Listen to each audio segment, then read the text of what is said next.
Hey YouTube. Hey, this is probably about two different topics. Number one, I've been told that I'm old and grumpy, and yes, I am definitely old school.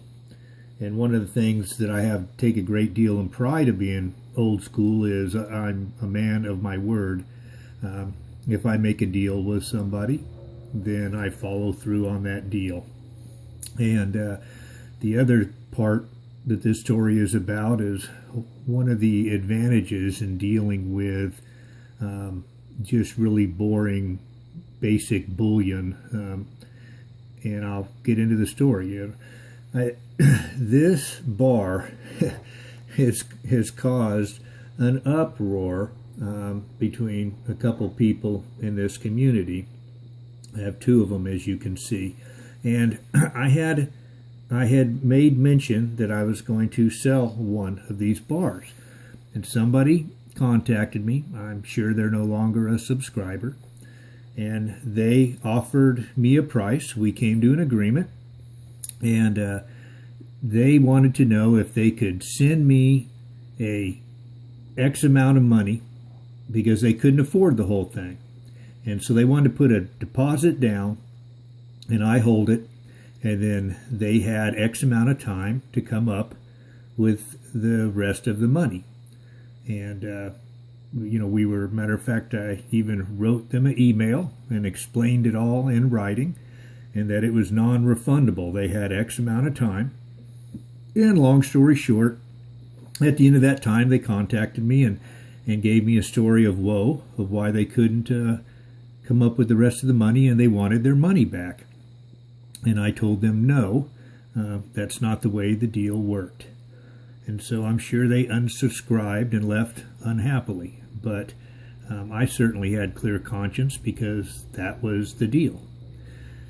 And then I'll be darned if another person who had been contacting me about one of these, since now I realize I still had it for sale, I contacted that person back, and they wanted to send me, once again, they couldn't afford it, and they wanted to give me a retainer. And so I wrote them an email. I even told them the story of what happened to the last person that did this. And guess what? Yep, you guessed it. The time came up. They couldn't come up with the rest of the money. And so they forfeited that money. And they gave me a tale of woe of why they should get their money back. And they didn't, because we had a deal. So then I'm dealing with guy number 3 here. And this is the most interesting of the guys. This guy contacts me, and we end up talking on the phone, find out we live in the same state. And so he wants to send me a retainer, and we set a date and time. And then, 5 days later, he was going to send me a check, contrary to the other two people that did PayPal. So 5 days later, we're in the same state and the check hasn't arrived, and I reach out to him and he says, "Oh, I actually came up with all the money.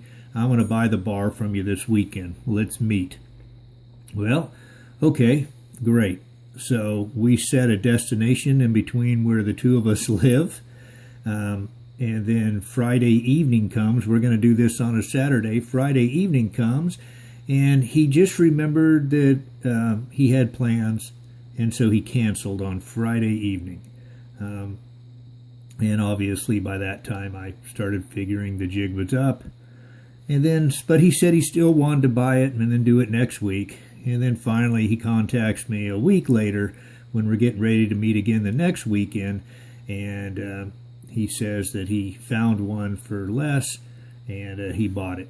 So the deal was off. So moral of the story is, the good news is I've made some money off the bar and I still have it.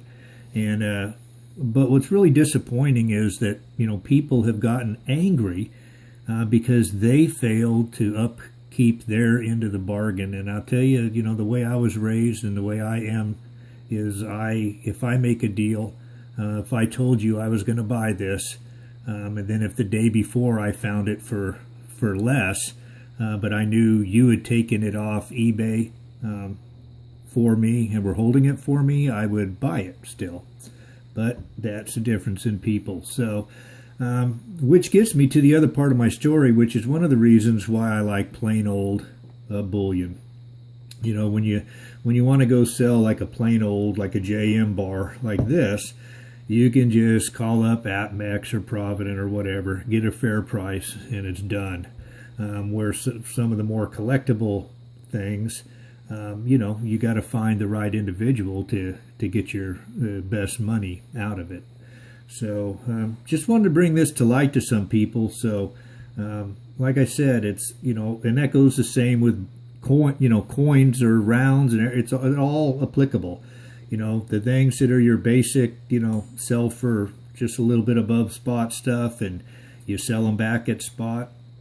That's the advantages of them. They're very liquid, and you don't have to deal with individuals like on eBay or side deals. Where when you're dealing with things like this, you know, you got to deal with individuals, and it's more difficult, you know, to move. So anyway, lesson learned, and just something to think about as you're out there building your stacks on which direction you may choose to go, because there's advantages and disadvantages to both. So anyway, thanks, YouTube. Bye.